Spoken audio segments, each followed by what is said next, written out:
Why do we have to?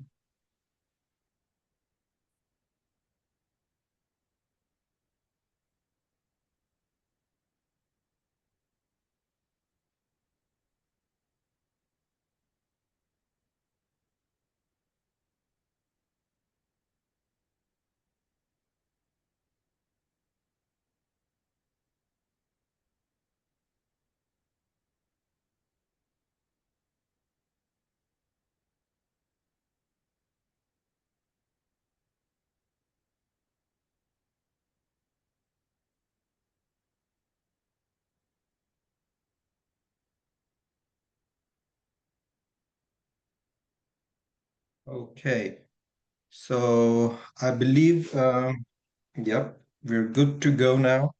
And let's start. So we'll start with, of course, welcome everyone.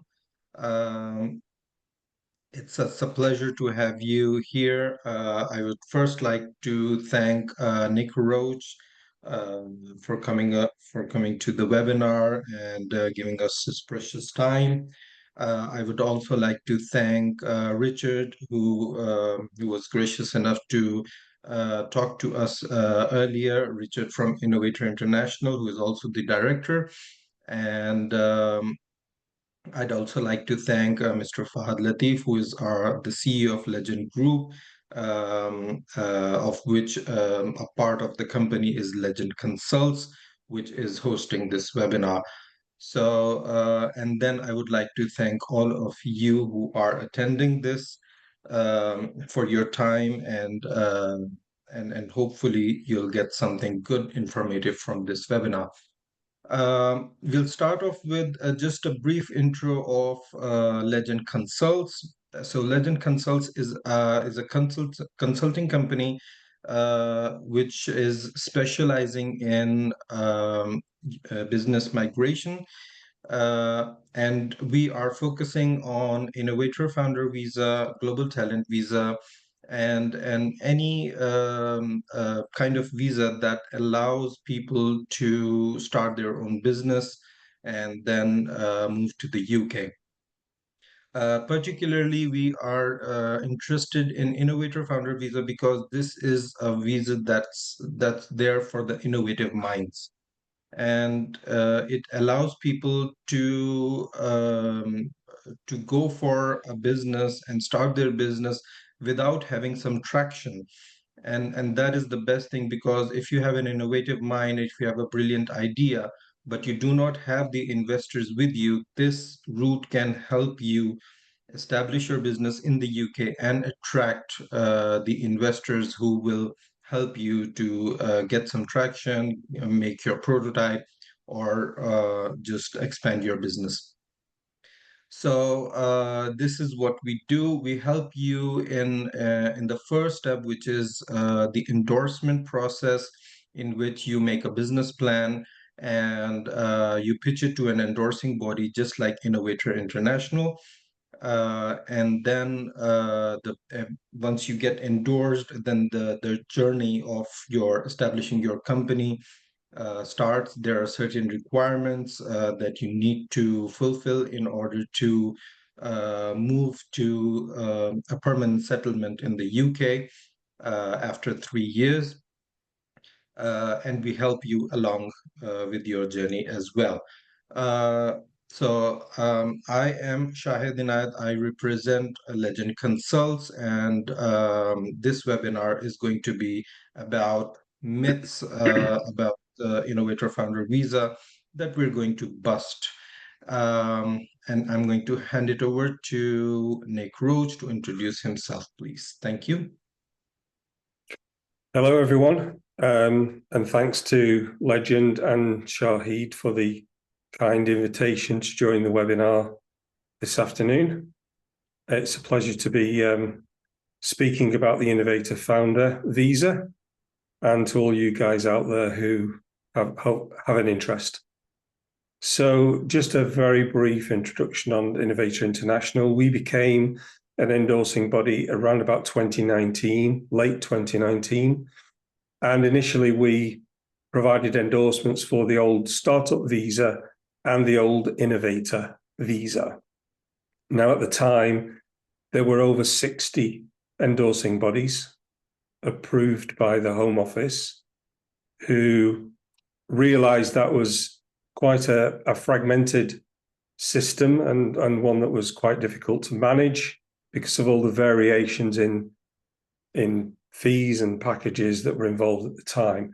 So they went through a commercial tender process and whittled that number down to 3 endorsing bodies now in the UK. There's actually a 4th one, which is part of government. But there are 3 private endorsing bodies in the UK who can provide endorsements for the Innovator Founder Visa. And obviously we are one of those 3. So we've endorsed probably over 700 entrepreneurs now from all over the world. And we have a very active community, probably of over 400 now, who are still going through their journeys on the visas. That's brilliant. So I guess that sets the stage, and I'm going to share my screen now, and we can have a look at the presentation as well.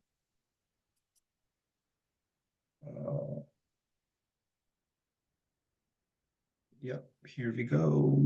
I hope everyone can see it.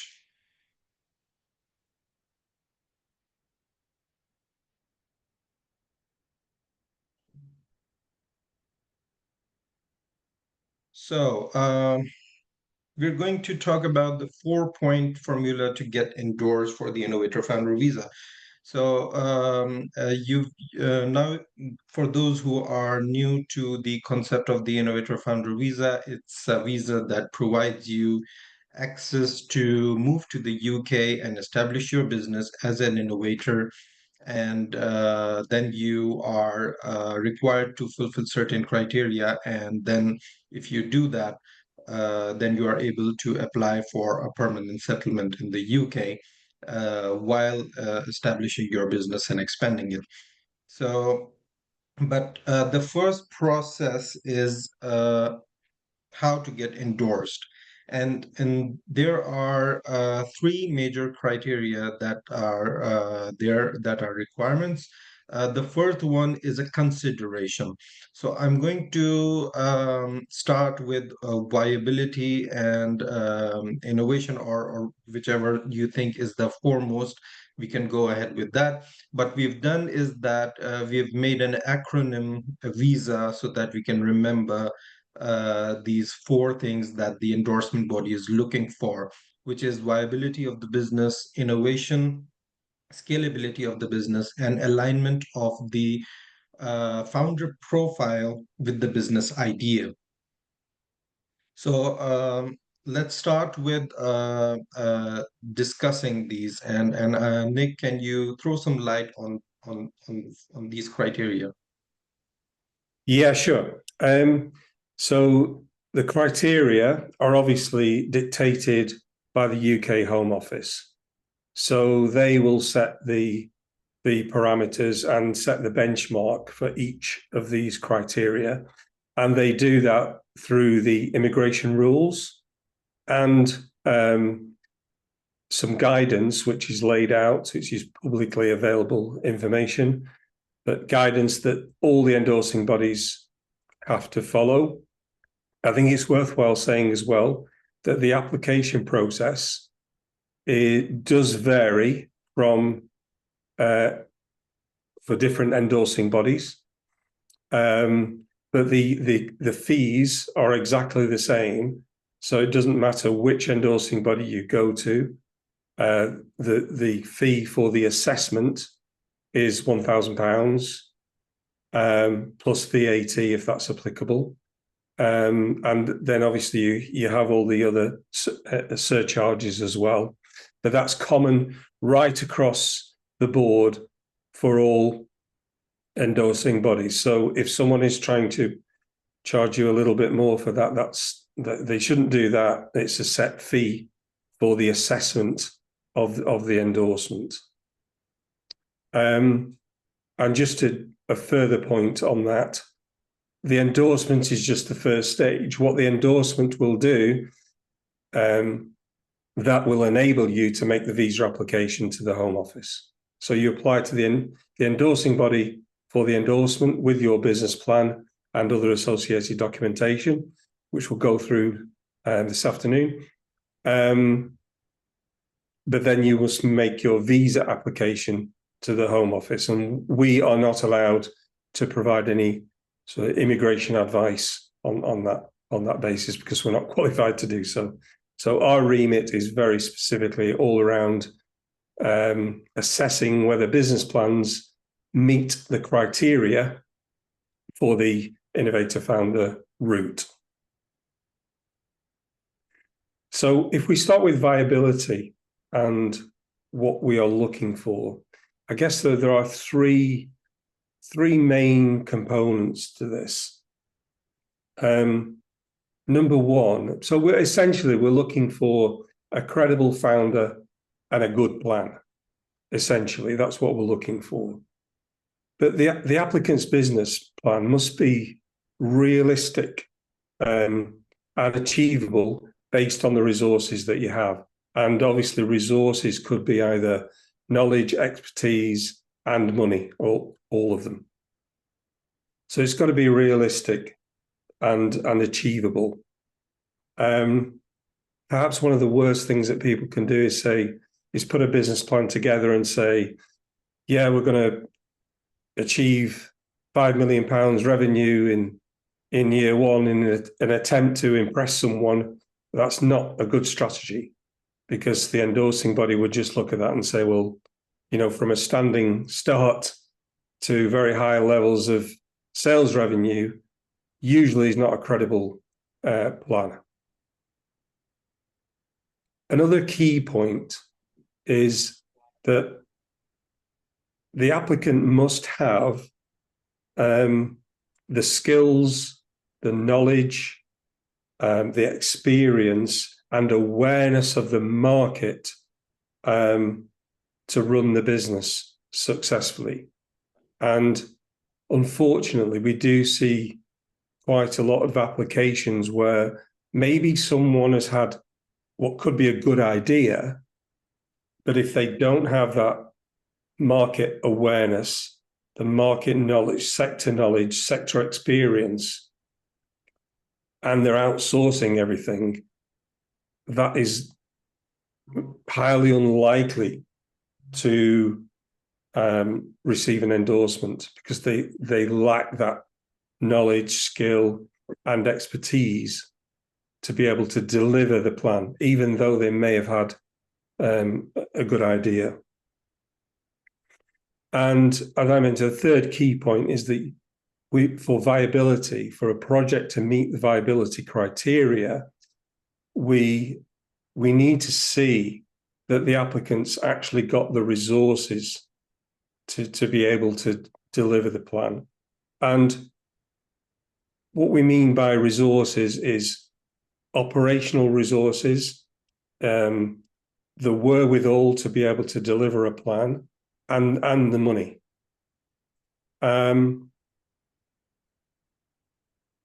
Also, as well, another key point around. So those are the three sort of key points. You've got to have a realistic and achievable plan. You have to have the skills, knowledge, and experience to deliver the plan. And you've got to have the resources and the money to deliver it as well. So a key point around that, if someone says they're developing a very complex, sophisticated technical platform or an app and a website, and there's a marketing plan, and they have around £10,000 to do it, and we, I'm sure most of us know that things are very expensive to develop these days. And it's highly unlikely that you would be able to develop that technical platform if it's complex for that sum of money. So what you're suggesting in your plan has to match with a level of funding. So, it's got to be realistic and credible. How do you measure, how do you measure if somebody has, they have the right funds? So is there a scoring method that says that this is the level that you need? Is there a certain level, for example, you're saying £10,000, so if it's more, then is there a level, or does it have to match the idea? It has to match the idea, essentially. So there isn't a stated level. We just have to judge that based on our experience and based on what the plan is saying.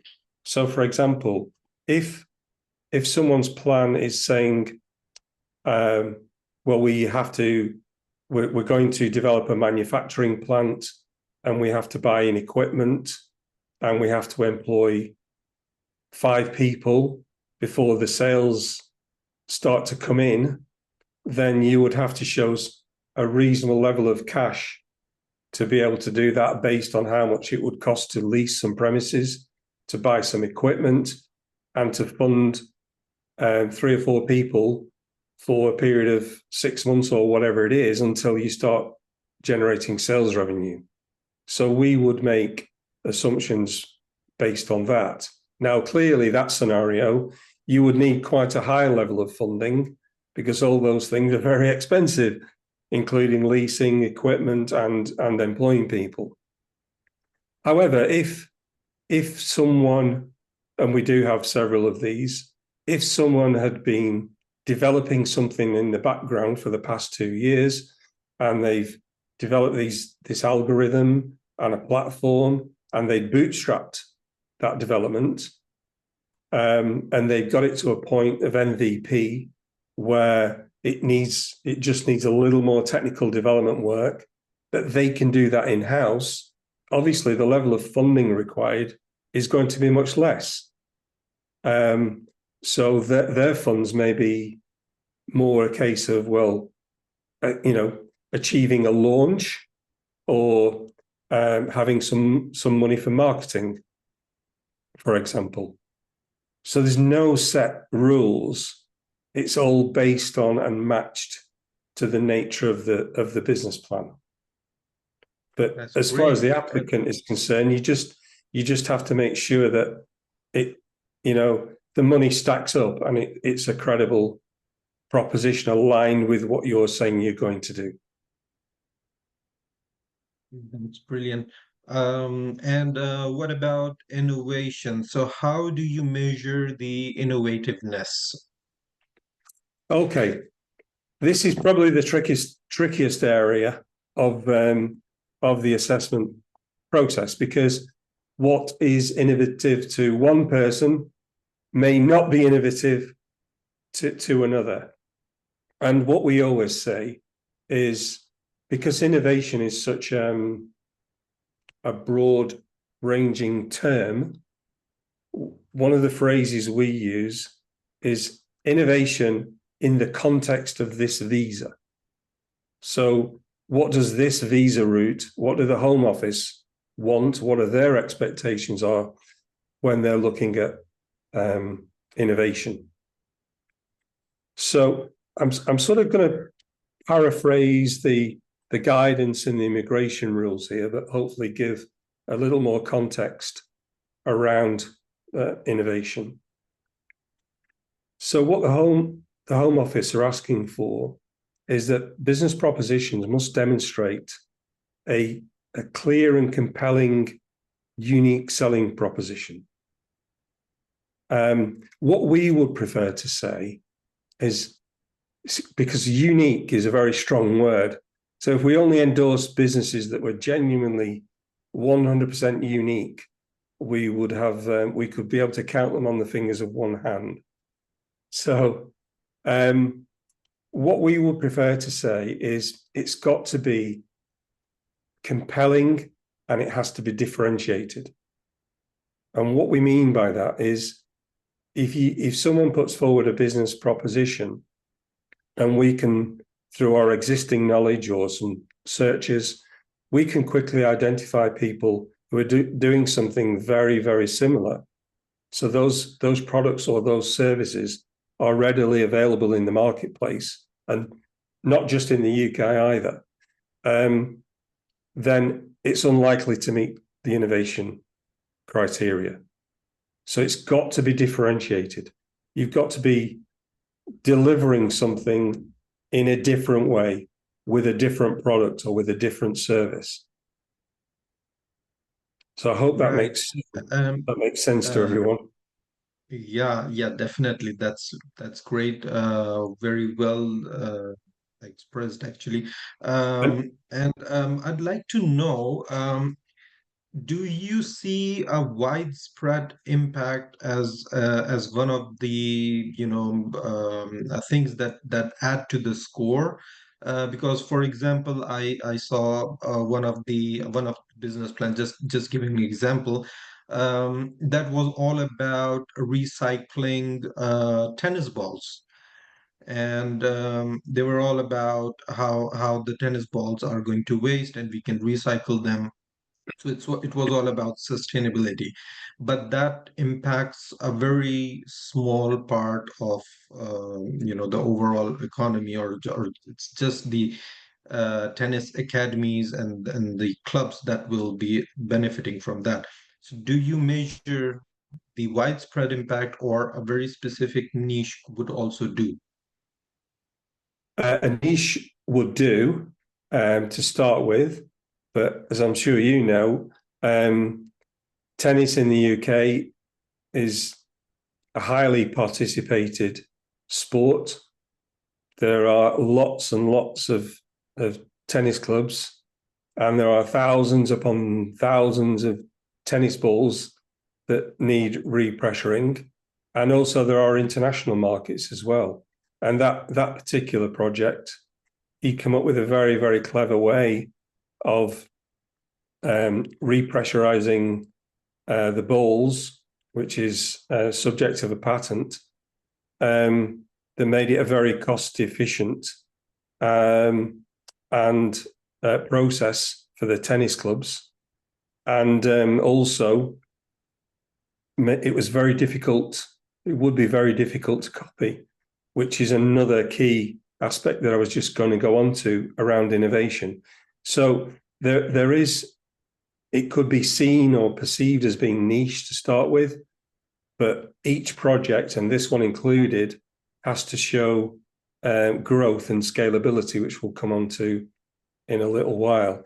So another key component, which links nicely into the next key component of innovation, is that one of the measures is that an innovation cannot be easily copied.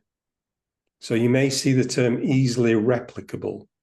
If it is, it's unlikely to meet the innovation criteria.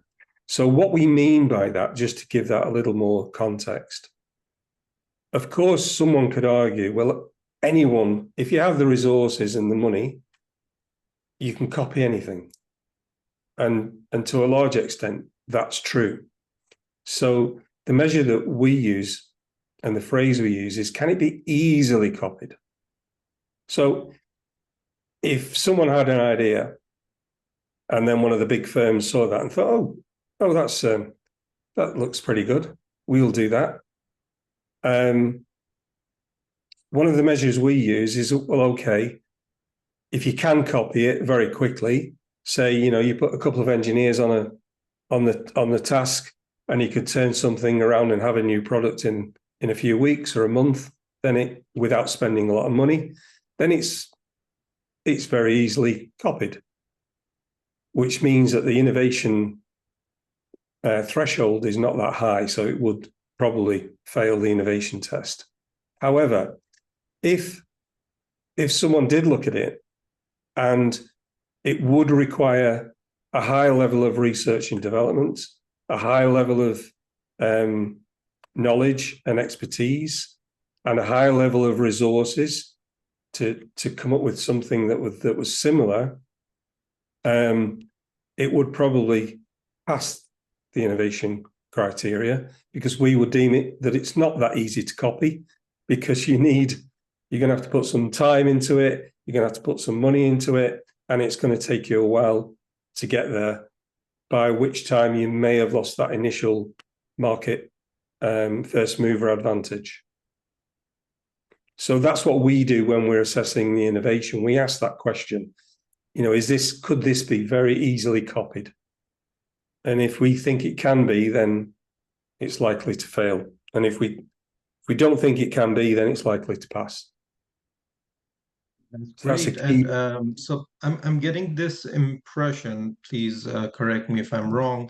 So for example, if somebody has a skill that's very personal to that person and unique to that person, like Colonel Sanders' recipe, something that only that person has, so that is likely to be seen as innovative because it cannot be copied easily. Yes. Yes. That sounds nice. And let's talk about scalability. So when we're talking about scalability, is it about a business that expands globally or internationally at least? Okay, I'll answer that question in a minute. I just wanted to make one final point on innovation that's really important. The innovative aspect of the business plan must be absolutely central to the proposition. Because what we found is that sometimes people say, well, I'm going to do this bit, which is innovative, but 90% of my sales are going to come from something that's not very innovative, if they have two products or two services. So the innovative aspect of the plan must be core to the proposition. That's really, really important.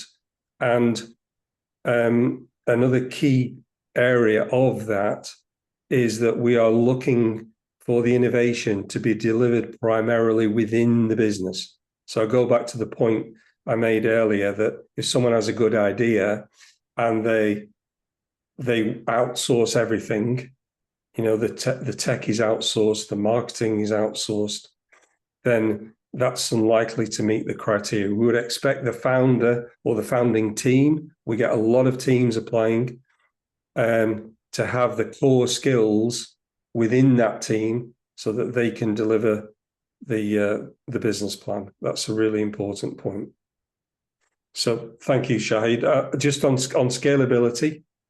So the expectation is, and in reality, most, and this is very normal and what's expected, that most business plans, when they get endorsed and when they start to gain traction, start with the UK market and then expand into international markets. So we would like to see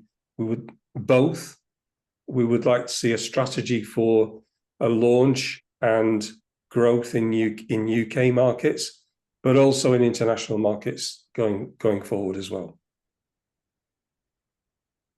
That's great. So you've mentioned a founding team, and I'd just like to ask a question. So if Sure. there is, most startups are founded by teams and not individuals. So when do they apply all at once, or does one of the team member applies first? If the idea gets endorsed, then the others can apply. How does it work? That's a very sensible approach, is where it is a team of 2 or 3, to have one application first, and if that gets endorsed, then the others can follow. That is a very sensible approach. Glad to know. And what about the last one, alignment? What do you see in the innovator founder's profile that has to match with all of the rest of the criteria? That's a really good question and a very, very important point. So, the best plans that we will see are where the applicant has got a significant background, knowledge, skills, and expertise within that sector. Or it could be a passion. It could be something that they've been involved with, for several years. So we've had a few where it's not been their area of work, but they've had a hobby or a passion that they've had for many years, had an idea and developed that idea and evolved the idea where it's got to the point where they could make a business out of it. So it's really, really important that they've got the knowledge, the skills, the expertise, that they know the marketplace and they can show that there is a credible demand. Unfortunately, we do get a lot of applications where someone has come up with what could be deemed as an innovative idea, and the proposal may do things that competitor products or services don't do. However, there could be a good reason for that. And one of the reasons could be that actually the market doesn't want it, or it doesn't perceive value in what that is offering, or it's not sufficient to make them change providers or buy a new product, buy a new service. And I'll just give a sort of a for example on that particular one. So we've had a few over the years where people say, well, I'm developing a new financial management package that's going to do lots of things that the current packages don't do. Okay, that's good.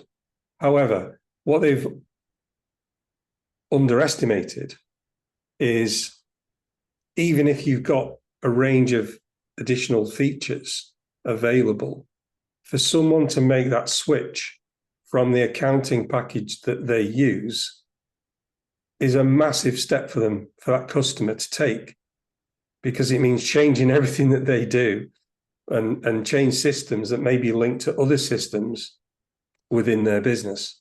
So my point is, you could have a really good innovation, but if your customer doesn't perceive sufficient value to make a change and buy your product, then it isn't going to go anywhere, and you will really struggle. And we've seen businesses struggle on that basis to gain a foothold in that marketplace because of a lack of perceived value. So it's really, really important within these propositions that there is this alignment between the founder's skills, knowledge, and experience and a credible plan, but really, really importantly, a credible market demand. Now, I'm sure a lot of people are thinking, well, how do I demonstrate that before I've even got to the UK if you're not in the UK? And yeah, that it is a very difficult thing to do. But if you can somehow get some letters of intent, some pilot exercises going on, some market research where you're really speaking to genuine customers, the more of that information you can gather as part of your business plan will really, really help, rather than just saying, I've developed a whole list of features on my product and it does 10 things more or better than existing products and services out there. That's great, but you've got to have a buyer at the end of it. Right. So if I'm getting this right, we need an evidence-based market research or a pilot test that we've done in some way, and perhaps use those figures in our business plan to demonstrate that we have enough market demand for it. It's really, really helpful if you have those things. Let me put it that way. Brilliant. And just wanted to ask, so we've talked about the founder profile. So I'm asking if there's a founder who has, for example, a PhD in a particular field, Yes. but does not have the experience. On the other hand, there's somebody who has 20 years of experience in that field, but does not have a even a master's degree, for example, in that field. So how do you, score these? Do you have scores for credentials, for the degrees or the experience, or how do you, quantify that? That's another good question, Shahid. We don't have scores, but we do take that into account. And if I'm being really honest, I think if someone has 20 years experience in a sector and they've maybe started business before and been through that process of creating something, launching it into a marketplace, maybe exiting a successful business or learning a lot of things along the way, very often that holds more weight than someone who's a PhD who has very limited commercial experience of starting a business. Now, that's not to say we would always refuse a PhD with no commercial experience, because we wouldn't. We always assess the plan and take those things into account. But I guess what I'm saying is you can't beat commercial experience. I mean, I've started a few businesses over the years, and you learn a lot mostly when things go wrong. That's when you learn the most. That's So true, it's more very about true. learning what not to do than what to do. Great, great, But great. we have endorsed some very, very bright graduates with great ideas.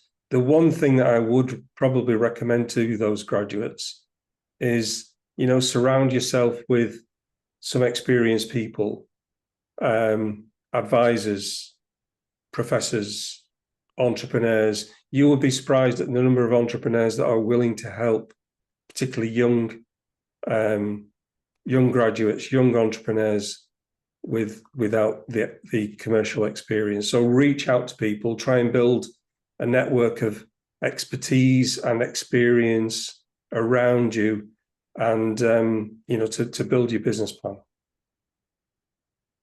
That's great. So it means that, for example, if I have an innovative idea, but I do not have the, years of experience in that particular field, what I can do is that I can team up with somebody who has that experience and then apply as a team. First apply for myself, and then the other person can apply. So do you think having them on the team, even at the time of application, will it strengthen my case? I mean, it could do. It all depends on the circumstances, yes, but it could do. So the really important thing in terms of meeting the criteria, and let's assume that both people would be applying for a visa. The requirement is that they are either a sole founder or a founding member of the team for that business. So, we've had instances where someone set up a business and they've got over to the UK and it's been endorsed, they've got the visa, and then someone tries to join that business. That's not allowed. So if you are thinking about creating a team, do it early, and so that you're creating a genuine team of co-founders that are contributing to the business plan and the business model. So do that really early on. Thank you so much for that. Let's talk about some myths. For example, One of the myths is a lot of people are confused if this is the Innovator Visa, which used to be one of the visas that required a £50,000 investment. And but this one, what do you say about this? Is there any requirement? Okay, so the £50,000 was a requirement for the old Innovator Visa. And that changed in April 2023 when the new Innovator Founder Visa came into play. So it is no longer a requirement to have a minimum of £50,000 investment. However, what you must have, and this is what I was describing earlier, you must have the funds that you say the business plan needs to launch and establish itself. So, for example, if you say, this is my business plan, I'm sort of bootstrapping over the first 12 months, and I will need £30,000 for a runway, then you have to demonstrate that you have access to that £30,000 in liquid funds. And you would need to show bank statements to evidence that. If the business plan, taking that to another extreme, and we do get a lot of these, the business plan says we're going to need £500,000, then you have to demonstrate that you've got access to £500,000. Right, that makes sense.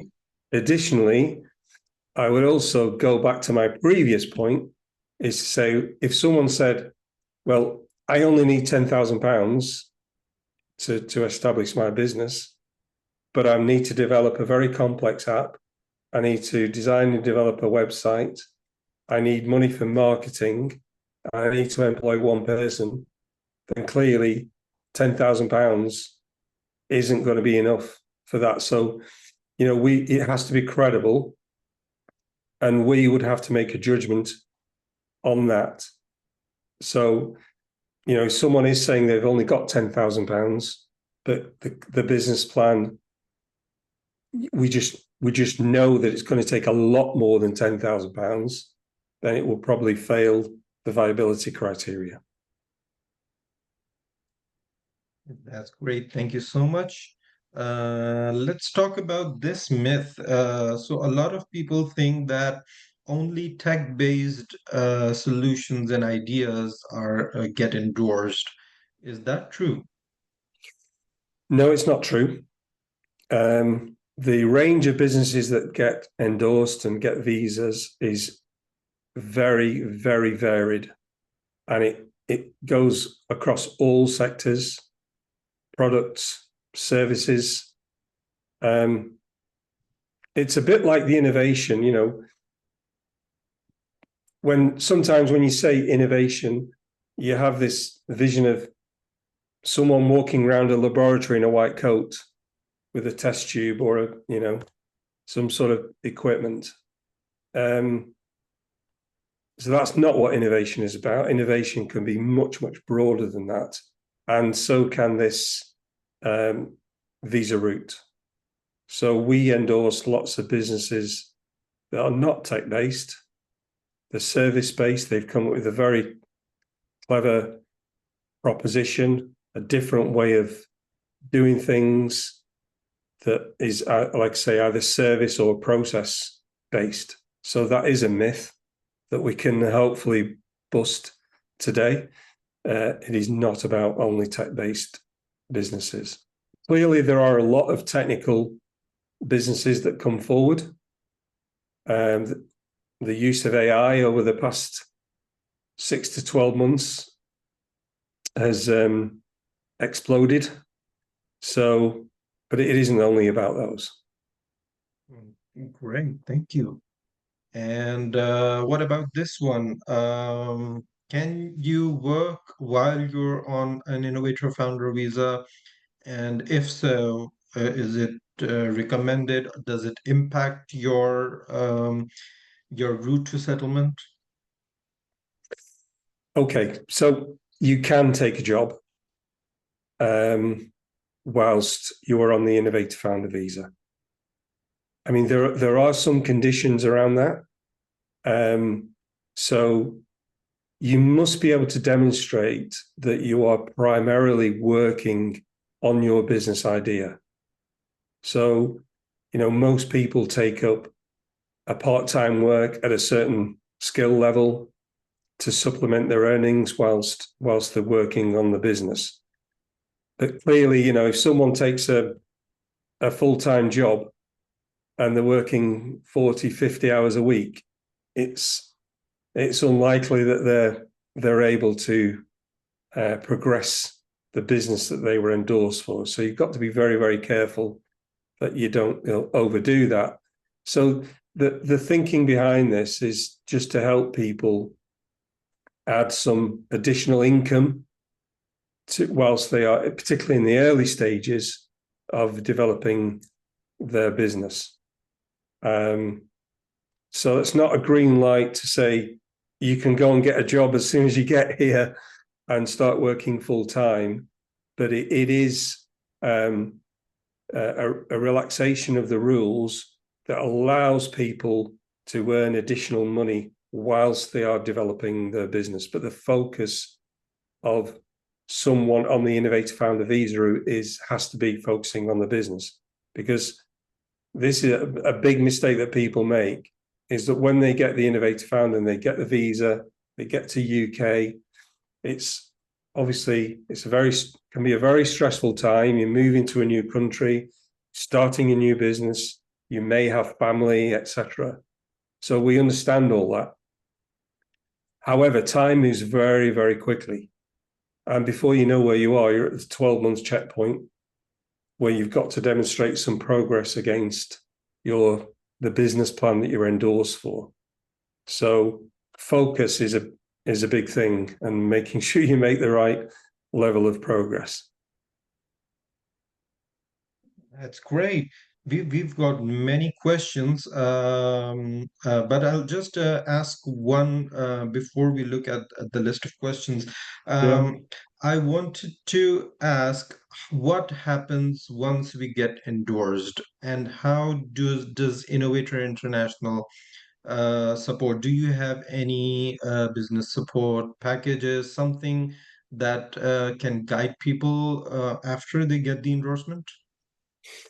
Yes, we do. And that's a really nice linking point to my last point, really. So the only mandatory, so let's assume you've been endorsed, you have your visa, you're in the UK. The only mandatory checkpoints are at 12 and 24 months. And then at the 36-month point, after 3 years, you would either apply for a new visa for a continuation, or if you met the criteria, apply for an endorsement for settlement. Now, what we found in our experience, that first 12-month period can be very, very tricky for all the reasons I've just mentioned. So we've developed a range of support packages where you could have a monthly session with a business coach, or you could have a one-off session with an expert. So, for example, if you're struggling with marketing or sales, you can book an hour's session or several hours of sessions with one of our experts. And we've done this to be very, very flexible in terms of what you need. A lot of people prefer a monthly catch-up, saying, right, I'm doing this, what do you think? I want to do this, what do you think about that? So it's a guide and it's a coach to help you along the way, so that when you need to avoid getting to that 12-month checkpoint, or even worse, getting to a 24-month checkpoint with only 12 months left on your visa, with the realization that you've not made as much progress as you hoped for, and then you're in a bit of a sticky situation. So our advice would be get the help. And, if that's not through us, through some of your peers, your colleagues, your advisors, your networks, get as much as advice and as much help as you can, as early as you can, because that will help you in the long run. But we built our business on the basis of establishing a community of entrepreneurs, and we've developed something called Innovator Pulse. And Innovator Pulse is about developing an entrepreneurial ecosystem where entrepreneurs can not only come to us and our team for help, they can also come to each other. So within Pulse, we have events, we have webinars, we have in-person events. You can have one-to-ones, you can have one-to-few webinars. There's a whole bunch of support. There's lots of information on the website. We're just about to relaunch Innovator Pulse as well over the next few weeks. And there's various packages there. There is an additional cost to them, but we think they're really good value. So, I would encourage everyone to, as I say, even if it's not through us, it's really, really important to get that support, because it can be a very lonely place starting and running a business, particularly in a new country. And whether to help guide people through. Thank you. There are a few criteria. We don't have time to go over all the criteria, but I'll just mention this, that there are different criteria related to the number of customers that you get in the next 3 years after endorsement, or the investment that you can get from certain investors, or an intellectual property right that you have achieved or have applied for. So there are a few criteria, and just like Innovator Pulse here, which I believe that sounds like a really good thing. We also at Legend Consults, we help the founders establish their businesses and keep their financial books up to date, and get all the kind of business support, operational support. So we're doing the same, and that's really helping out, because I've seen many people who have just focused on running their business, but they forget about the criteria that they need to fulfill to go to the next, to apply for the ILR and settlement. And sometimes it's too late for them to do it after three years. So it's always a good idea to keep in that loop and get the coaching that you need, just like from Innovative Pulse, and we at Legend Consults are also here to help you out. I have a few questions. I'll just quickly ask you, kind of a rapid fire. So are there any industries that you prioritize or prefer, these need more innovations than others? No, no, there aren't. We take propositions from any sector. I mean, it may be worth looking at. The UK government has just recently published an industrial strategy. So they are looking at, for example, things like tech in healthcare, so and advanced engineering, advanced manufacturing. So if you have the time, it may be worth a look at the UK's industrial strategy and just seeing that you're aligning with that. But essentially, it's down to you. You can't just align for all the reasons we said before. It's got to be your area of expertise. But the short answer is no, we don't prioritize. Thank you. And another question is about seed funding. So, for example, somebody has a pre-seed funding or seed funding, even if it's a small one. Do you think that it would help strengthen the case? Do Definitely. you consider it as important? It definitely helps strengthen the case, because what that tells us is that, whether that's an angel funding, if someone's invested 20 or 50,000 pounds or whatever it is, that says to us that someone else thinks it's a good idea as well. So it definitely helps. That's great. And we have another question, which is about if somebody is applying for the first time, they don't know much about, business plans. Do you suggest that a professional help in making a business plan is a good idea, or should they do it all by themselves? That's a great question. Ideally, we like the applicants to write the business plans. Now, we do have a business planning guide on our website. And I know that Shahid would be able to help with that as well. So number one, I would say the ideal scenario is that the applicant, the entrepreneur, can write their own business plan, and maybe get it checked by someone before it goes in.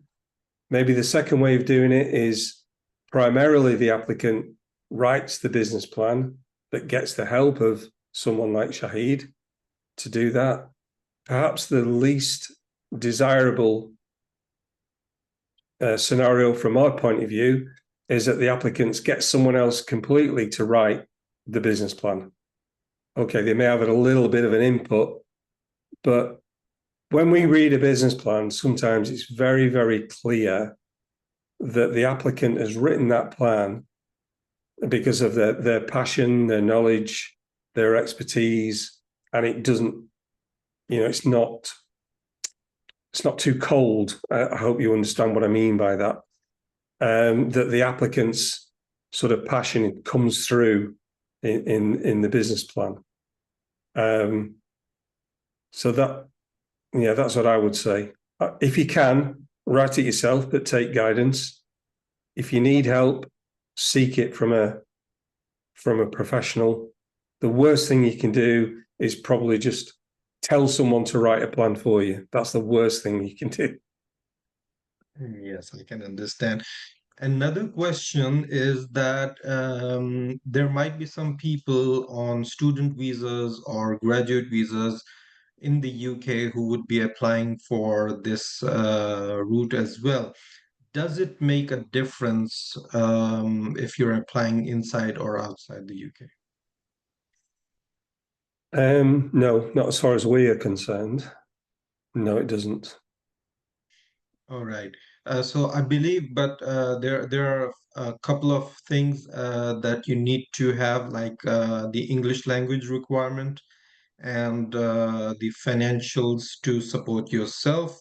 So I believe they would be exempt for somebody, for say, who has already studied in a bachelor's or a master's program in the UK and has lived Yes. there for a couple of years. So we don't verify the English language requirement. The Home Office do that, but I do know that you have to achieve a certain level of English language. But if you've been through a degree program in English, for example, and you can demonstrate that, then that would satisfy that requirement. But I would take some immigration advice on that. But it's not something we deal with. It's not part of our assessment process. That's great. Thank you. So another question is about what happens after the endorsement. So is there will you be conducting like an audit of the the company after a year, and what is it that you will see in the first year? There are things there for the third year, that's there on the gov.uk website as well. But what are you looking for in the first year? Very simply, progress against your business plan. So we would have, let's assume you've not taken up any of the support or not spoken to anyone.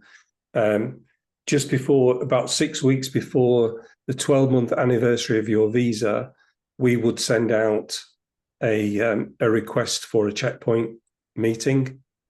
And what we are looking for is, what progress have you made against the business plan that you were endorsed for? So, we would ask a range of questions on how are sales going? Have you employed anyone? How's the product development going? Can you show me a demonstration, etc.?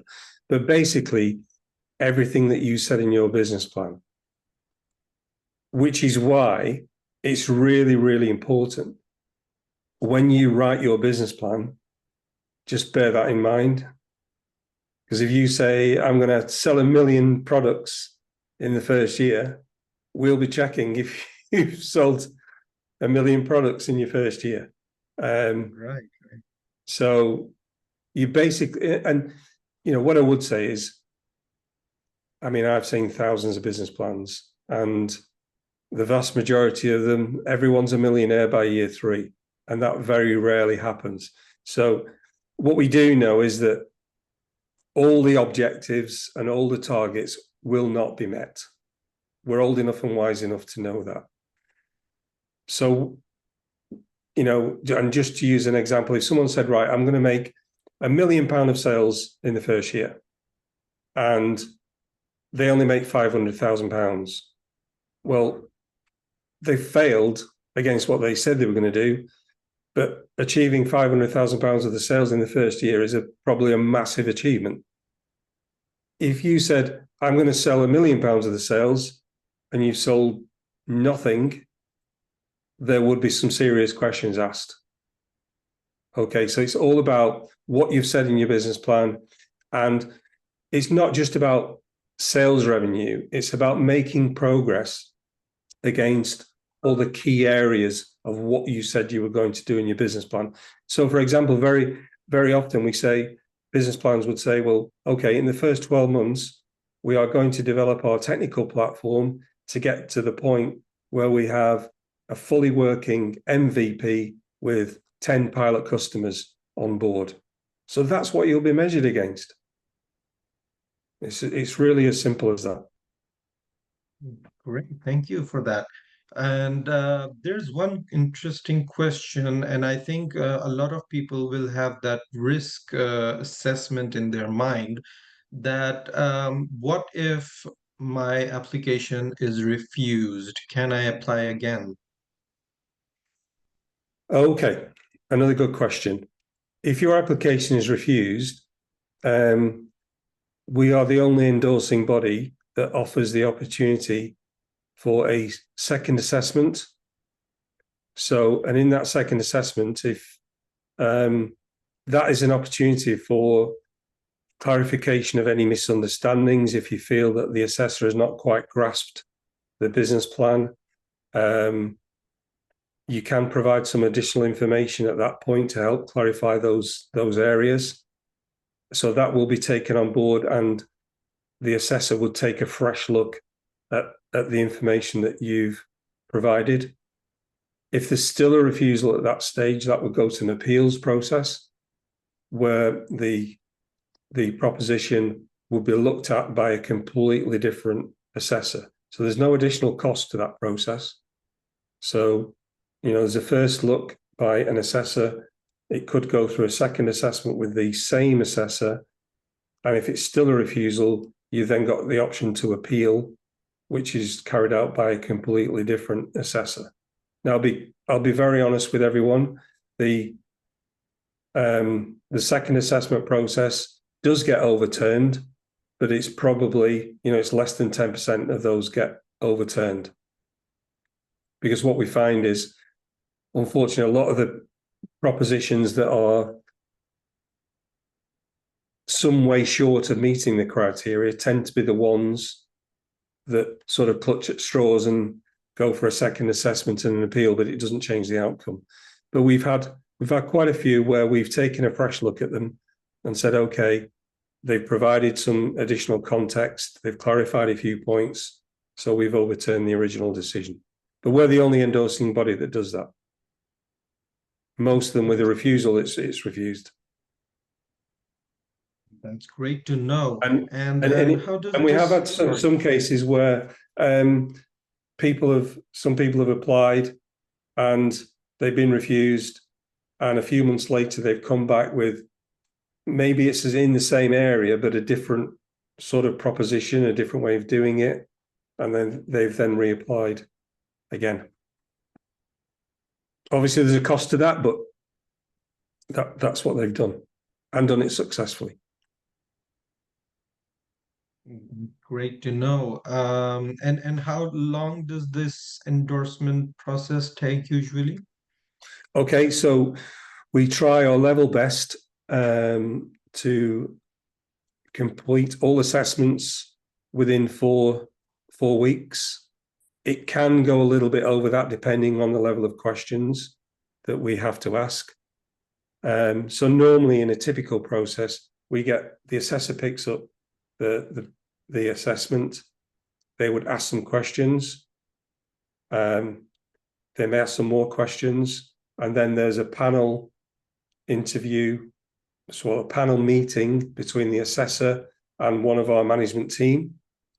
There is then a Zoom interview which is recorded with the applicant and the assessor, and then a final decision is made on whether the assessment receives an endorsement or not.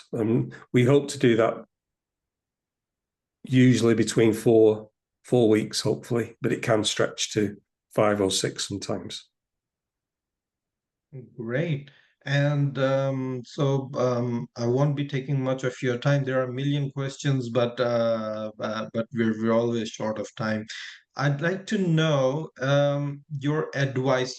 So looking at this from a perspective, like somebody just has a brilliant idea today, a eureka moment, and from that moment to the point of application, what do you advise?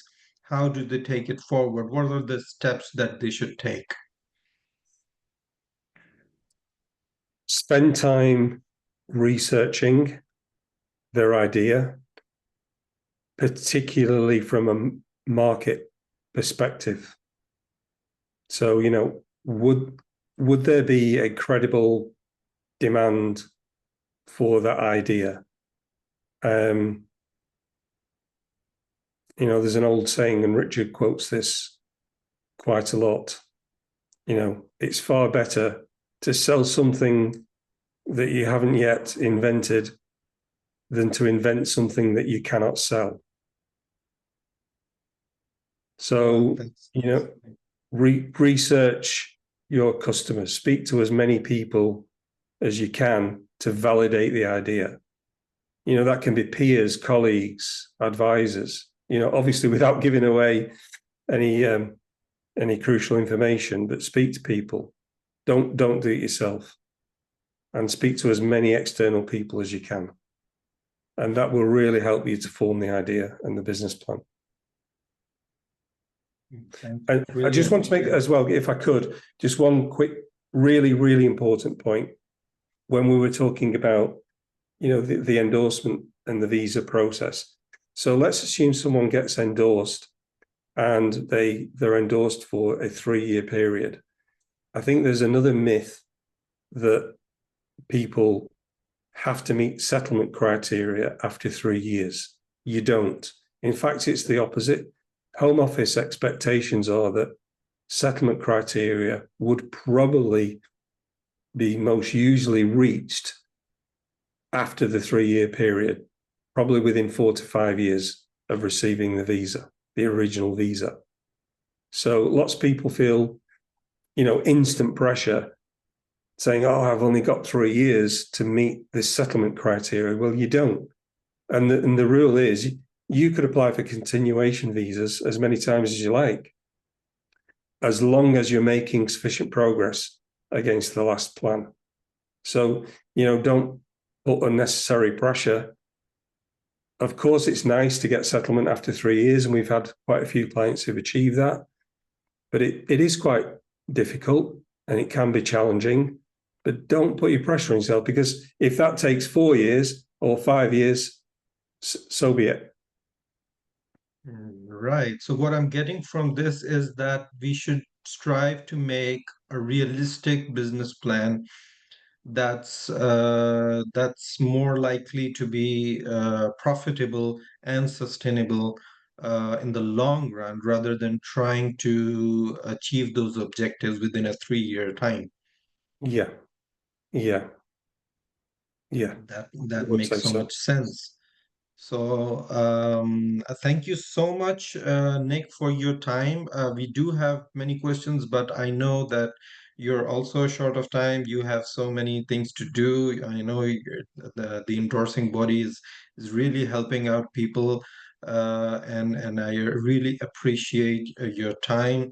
And thank you for everyone to attend this webinar. Legend Consults is here to help you with your applications to the Innovator Founder Visa. And of course, with just like Nick mentioned, Innovator Pulse is also there for you to understand how this works. And once you're part of the family, you are going to get an ongoing support throughout the 3 years, or whichever number of years you need Yeah. to complete that criteria and establish yourself in the UK as a business person. Thank you so much, everyone. It's been a pleasure, and we hope to see you, Nick, in another webinar with some other perspectives on the Innovator Founder Visa then. Yes, I would love to do that again. And hopefully, if we do another one, we can answer some of the questions that didn't get asked and answered today. But if anyone has got any questions, please have a look at our website. You can always email info@innovatorinternational.com. And I'm sure Shahid and his team can also help you with a whole range of with questions as well. So thank you, everyone. Thank you, everyone, for attending this afternoon. I really enjoyed the session. Thank you so much, Nick. Thank you, everyone. We'll sign off for today and see you later then. Thanks, everyone. Thank you.